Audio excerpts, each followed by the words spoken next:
Please do not worry, as we will take over the $3 million inheritance and the apartment buildings left by your father. Kathy, my brother's wife, declared confidently. Filled with joy, or so it seemed, she smiled in front of the portrait of my father, who had passed away.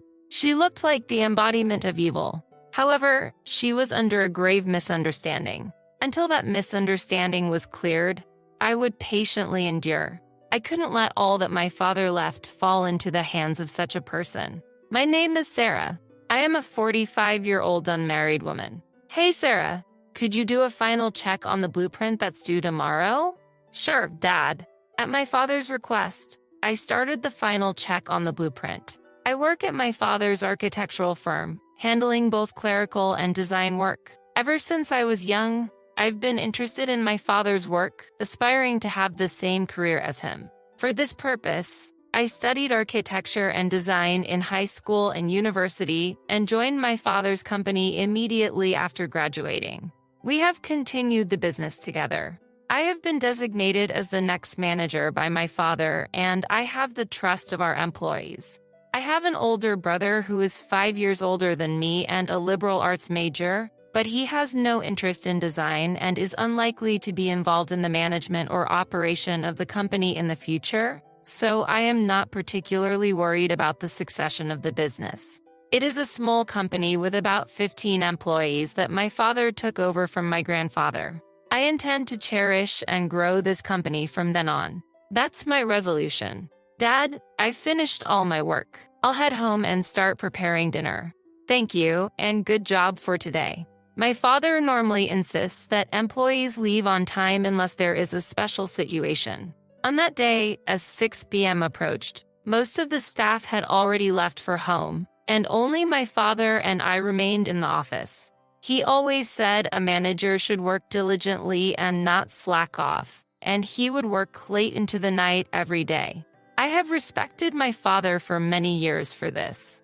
However, he was turning 75 that year. He was not young anymore, and I wished he would avoid overworking. Upon arriving home, the house was pitch black. My mother had died in an accident when I was in my 20s, and now it's just my father and I. As I turned on the light and was about to start preparing dinner, I heard the door opening. Oh, Sarah, are you here? It was the voice of Kathy, my brother's wife. I wondered what she needed at dinner time. What brings you here so late? I don't care about you. Where's your dad? I honestly couldn't feel any affection from Kathy's harsh words. It seemed she hasn't had very good feelings toward me since before she married my brother. Don't depend on your parents and live a sloppy life. Don't expect to rely on us when you get older, she would often say. I live independently without relying on my father and have no intention of asking my brother and his wife for help in my old age. But arguing is pointless. No matter what I say, she doesn't listen. She continued her barrage of words. Claiming you're not dependent while you have a job thanks to your father's business? You can't predict the future as you age. You should save up for retirement early. She would always criticize me at every opportunity. After speaking with her, I realized that talking to someone who harbors ill feelings toward me is meaningless. Since then, I've tried to avoid her as much as possible. My brother got married in his 40s, so they don't have children. Yet, she had the audacity to tell me, being unable to have even one child, "You're a burden to society." That statement applies to her as well, but I never said it out loud. That's because my brother told me Kathy once had an illness and can't have children because of that. So, please avoid that topic. I know there's a difference between a person who can't have children even though he or she wants it and a person who can wish for it but decided not to. But still, I couldn't comprehend what made my brother decide to marry her. Around that time, question marks seemed to be floating above my head all the time. Oh, how I detested them. So, when will your dad be returning home? Dad will likely be home late tonight. He said he would stop by the apartment first. That apartment, huh? Kathy said with a sly smile. That apartment was originally passed down from my grandfather to my father. While we no longer owned it, Dad still cherished it as a property I received from my dad and regularly checked on it. He even actively did the cleaning and weeding that the property management company usually handled, apparently to the residents' delight. Hearing that Dad wouldn't be back soon, Kathy quickly gathered her things and began to prepare to leave. What could her true purpose be? Make sure you tell your dad that I came to check on him. Don't forget. After giving me these instructions, Kathy looked around the house, then left. Dad, Kathy came over. I wonder what she wanted. I don't know. She came over when I was alone before, but she just sat there and didn't really do anything. Honestly, I'm glad I wasn't home, my father said with a wry smile. Neither Dad nor I could grasp her true intentions. Well, she is a bit odd, so maybe her motives are incomprehensible to us normal folks. But I don't mind it much. Sarah, dinner was delicious today as well. I'm always grateful, Father said with more gratitude than usual. What's with you all of a sudden? It feels weird. I joked, and my father laughed shyly. You've become so reliable, Sarah. Maybe it's about time for me to retire. What are you talking about? I still have so much to learn from you, Dad. Is that so? Well, I guess I'll take a bath and head to bed. Good night. Good night. A week later, he suddenly collapsed at work. At the time, I was in a meeting at a client's office and received an urgent call from a colleague. Sarah, the boss. My father, unconscious, was rushed to the hospital. I immediately wrapped up my work and headed to the hospital, called my brother right away, and then contacted Kathy. My brother promised to come to the hospital quickly, but Kathy's response was, do I need to go there? You're there, aren't you, Sarah? What? To have such a reaction when your father-in-law is in critical condition. However, it was pointless to argue now. I tried to remain calm and persuade her. Actually, Dad's condition is quite critical. At least come to say goodbye. You used to visit my father often, didn't you? But an unexpected response came back. Yeah, I was just trying to be in his good books, hoping to get some information about the inheritance. Hearing Kathy say that so nonchalantly, I was speechless. I'm not good with hospitals. And if there's a funeral, I need to get my hair and nails done. I don't have time to go to the hospital. Her utterly impossible attitude was brimming with vitality. This person is simply no good. Understood, then never mind. I couldn't contain my anger and raised my voice. I hoped this outrage would make her reflect, even if just a little. But the response that came back was this: contact me after he passes away. I'm busy too. Her dismissive tone increased my anger toward her. She was more than just an unpleasant person. Being legally recognized as family, as sisters with such a person, was unbearable. 2 hours after that call, my father passed away quietly. He was 75 years old. We immediately began arranging the wake and the funeral. There wasn't even time for the family to mourn due to the rush of various preparations. Despite this, my brother, who should be fulfilling his duty as the chief mourner, seemed emotionally detached. Sarah, did Dad have any special illness? His passing seemed so sudden. What exactly does the chief mourner do? Do you know? Wait, I have to give a speech. That's such a hassle. At 50 years old, my brother was failing to fulfill his role as the chief mourner. I was angered by his nonchalant remarks, but I was even more astonished by Kathy's attitude. Why should I, as the wife of the eldest son, have to step forward? I hate troublesome things. You do it. With that, she immediately disappeared to the back. I was also scrambling with greeting the attendees, detailed meetings with the funeral home, and interactions with the company. In the midst of all this business, her indifference was unbearable. I could understand feeling inconvenienced since he wasn't her own parent, but such an attitude was inexcusable. My anger turned to sadness. Well, Kathy has her own difficulties, too. Sarah, please handle her part as well. My brother was always taking Kathy's side. Does he even know the rude things his wife has said? Those words nearly escaped my lips, but I felt it was futile to inform my ineffectual brother of the reality. In the end, I ignored my brother and his wife and focused on fulfilling my duties. With the help of relatives, we managed to complete the funeral without incident. It was during the first 7 days of mourning when the relatives gathered again, sharing drinks. He passed away without suffering, so he must be content now. The one who spoke to me was my father's younger sister, my aunt, who was 15 years his junior, still young at 60. To me, my aunt was like a sister whom I could talk to about anything, despite our age difference. As my aunt and I were reminiscing, Kathy suddenly stood in front of us, exuding the aura of a villain from a drama. If this were a drama, even someone who just tuned in would immediately know she's the antagonist. Shall we get started? What are you starting? I tilted my head, not grasping her intention. It's about inheritance. My husband is the eldest son, so the $3 million inheritance and that apartment are rightfully ours. I checked the bank book the other day. My aunt and I were surprised by this abrupt talk of inheritance, exchanging glances. How did she check the bank book, which was securely locked away in the depth of a safe? We were at a loss for words. Kathy, presuming to control the situation, confidently continued. You have the company and this house, don't you? What more could you want? Well, that's... Before I could explain, she unilaterally pushed on with her agenda. Next to her, my brother, as if uninterested, simply kept drinking silently.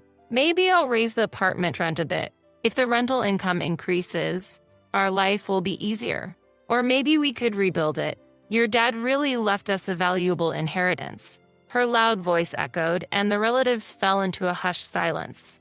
But then someone couldn't suppress a laugh. One uncontrollable laugh spread to others, who began to look down, covering their faces with handkerchiefs. Then my aunt whispered to me, "Is she joking? If you have something to say, speak up." Kathy glared at my aunt with her arms crossed, looking imperious. My aunt and I could only offer a wry smile. Taking a deep breath, I began to explain the situation. Kathy, there is no inheritance left for my brother to receive." "What do you mean?" "There's no way there is nothing. Are you trying to trick me?" Kathy's face, once triumphant, now filled with anger. "The circumstances are different. The apartment belongs to my aunt, and I have taken over the company. The inheritance from Dad has already been passed on completely. So there is nothing left for my brother to inherit now." "What? That's news to me. I haven't been informed of anything at all. Since this was decided before my brother married Kathy, it's understandable that she didn't know. Here's the situation. It was only natural for my father to want to pass the company to me after years of working with him. I had initially resisted, feeling it to be a heavy responsibility, but it was very important to him. He had a strong desire to pass his business on to his own flesh and blood. When I decided to take over the management, we went through the proper legal procedures for inheritance with a lawyer. As for the apartment, it's Dad's lifetime gift to my aunt and uncle, a decision made when Grandpa passed away. Everything about the company has been settled, and my brother agreed when it was decided that I would take over. Lastly, the ownership of this family home has also been transferred to my name. So, there is really nothing left for my brother to inherit now. As I carefully explained the details, my brother seemed to recall something and began to speak. Now I remember. Dad gave me a substantial amount of money as a lifetime gift or something. Was that what it was? I got a lot of money all at once and just spent it without much thought. Ahaha. Indeed, my brother used to spend quite lavishly when he was single. He would travel overseas more than 3 times a year, his taste in brands significantly upgraded, and it seemed he would change cars several times a year. So the apartment is in Andy's name. I always thought I would inherit it. My brother must have conveyed such information to Kathy without verifying it, unaware of the true circumstances of the money he received amounting to nearly $1 million. He had spent almost all of it without a second thought. This was easy to imagine. So what about the bank book with the $3 million in it? That's an old bank book from the company that's no longer in use. But why do you ask? It should have been stored in the safe. That old safe. Perhaps it had been opened with a thin tool of some sort. If so, that would be quite a feat. My aunt frowned and stared at Kathy. At that moment, my brother murmured quietly, "Did Dad hate me?" "What?" I let out an exasperated voice at his unexpected remark. "Because it's just Sarah who gets the special treatment. I've already spent all my money and I have none left. You'll have the house and the company." To such a childish remark, my aunt stood up.